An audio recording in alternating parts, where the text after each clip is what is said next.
బట్టి మళ్ళీ ఈ మనుషులే తయారు చేశారట, కూలికి వచ్చారట, వాళ్ళకి కూలి ఇచ్చాడు. ఎందుకు చేస్తున్నావు నువ్వు అంటే, దేవుడి కోపం వస్తుంది, వర్షం వస్తుంది అంటే ఇదంతా వర్షంతో ఏం చేశాడు, నాశనం చేసి చంపేసేస్తాడట అందరినీ. అంటే ఒక్కరు కూడా భయపడలే. భూమి మీద ఇప్పటిదాకా వర్షమే లేదు, వర్షం వస్తుందా, వర్షం వచ్చి మనుషుల్ని చంపేస్తుందా, నువ్వు పిచ్చోడివి అన్నారంట నోవా. కానీ దేవుడు నోవా పట్టించుకోలేదు.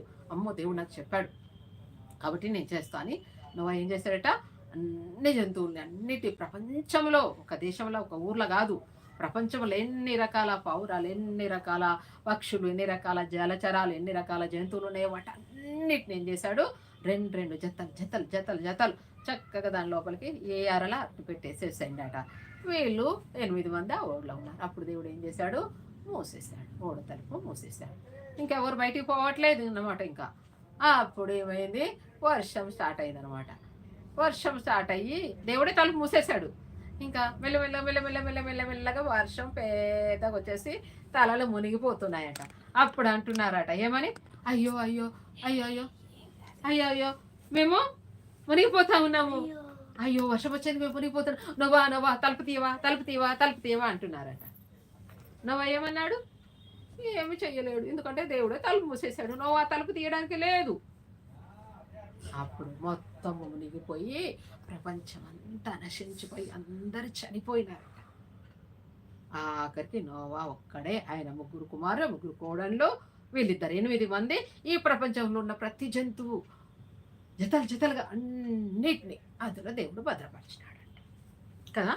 అలాగనే ఇప్పుడు కూడా అప్పుడు ఆ దినాల్లో దేవుడు ఏం చేశాడంటే, నోవాను ఓడలో దాచిపెట్టేశాడు, వాళ్ళను కాపాడి రక్షించాడు.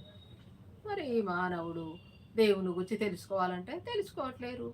అందుకనే మానవునికి ఏం చేయాలని దేవుడు ఆలోచన చేశాడనమాట. ఆలోచన చేసి అరే ఈ మానవుల్ని, అయ్యో బాధపడ్డాడట దేవుడు, ఇంతమందిని చంపేశాను కదా, ఏం చేయాలా, ఈ కుటుంబం నోవా కుటుంబం ద్వారానన్నా ఇంకా మళ్ళా ప్రపంచాన్ని అనేక మందిని చెయ్యాలనుకున్నాడు, అనేక మందిని సృష్టించాలనుకున్నాడు. ఆ తర్వాత ఏం చేసిండు, దేవాది దేవుడు ఏం చేసినాడు, మానవ రూపంలో యేసుక్రీస్తుగా ఈ లోకానికి రక్షకుడుగా వచ్చాడు. యేసు అంటే ఏంటి, రక్షకుడు. క్రీస్తు అంటే అభిషేకం, దేవుని చేత అభిషేకం ఉంది. యేసుక్రీస్తు అంటే రక్షించడానికి, మానవుల్ని రక్షించడానికి, ఈ లోక పాపాన్ని మోసుకొని సిలువలో రక్షించడానికి మన కోసమై ఈ లోకానికి యేసయ్య ఈ లోకానికి వచ్చాడు. మన కోసమై ఆ సిలువలో ఆయన చనిపోయినాడు, సమాధి చేయబడ్డాడు, తిరిగి 3వ దినమున లేచినాడు, పరలోకానికి వెళ్ళిపోయినాడు. ఇప్పుడు ఆయన వస్తాడు. ఆయన వచ్చే సమయంలో మనం ఉన్నాము. ఎప్పుడు వస్తాడో యేసయ్య మనకు తెలియదు, కానీ చెప్పాడు, పోయేటప్పుడు చెప్పాడు అనమాట. పైకి వెళ్ళేటప్పుడు సమాధిని గెలిచి తిరిగి లేచింది యేసు ప్రభువు ఒక్కడే. కన్య గర్భంలో జన్మించినాడు. ఆయన పరిశుద్ధుడైన దేవుడు, దేవాది దేవుడు. నోటితో తప్పు చేయలేదు, పాపం చేయలేదు, క్రియల ద్వారా పాపం చేయలేదు. దేవుడు మనలాంటి మానవ శరీరంతో వచ్చి మన పాపాలని ఆ గొర్రె పిల్లకు బదులుగా యేసు ప్రభువే పలిగా శిలువలో చనిపోయినాడు. చనిపోయి సమాచారం తిరిగి లేచి పరలోకానికి వెళ్ళిపోయినాడు. తిరిగి ఆయన వస్తున్నాడు. ఆయన నమ్మకం విశ్వాసం ఉంచితే మనల్ని కాపాడుతూ దేవుని రాజ్యం చేరుస్తాడు కదా. కనుక మరి ఇప్పుడు చిన్న ప్రార్థన చేసుకుందాం. మరి నువ్వు యేసయ్య నమ్ముకున్నావా? నమ్ముకున్నావా? అయితే ప్రార్థన చేద్దాం. మరి కళ్ళు మూసుకో, నువ్వు కూడా చిన్న ప్రార్థన చేయి. యేసయ్య నాకు ఈ కథ వినిపించినందుకు నీకు వందనాలని చేసే ప్రార్థన చేసే. ప్రభు యేసు ప్రభు, మరి నాకు ఈరోజు అమ్మమ్మతో ఒక కథ వినిపించినావు. నువ్వు ఎలా ఈ మొత్తం ప్రపంచాన్ని సృష్టించినావో నాకు తెలిపినావు ప్రభువా. మరి నువ్వు మా కోసము, మా పాపం కోసము చనిపోయినావు. మళ్ళీ తిరిగి 3వ రోజు లేచేసి నువ్వు మళ్ళీ పరలోకం వెళ్ళావు. మళ్ళీ మమ్మల్ని తీసుకెళ్తావు అనేసి మేము నమ్ముతున్నా. యేసుక్రీస్తు నామమున ప్రార్థిస్తున్నాం తండ్రి, ఆమేన్. నేను కూడా ప్రార్థన చేస్తాను.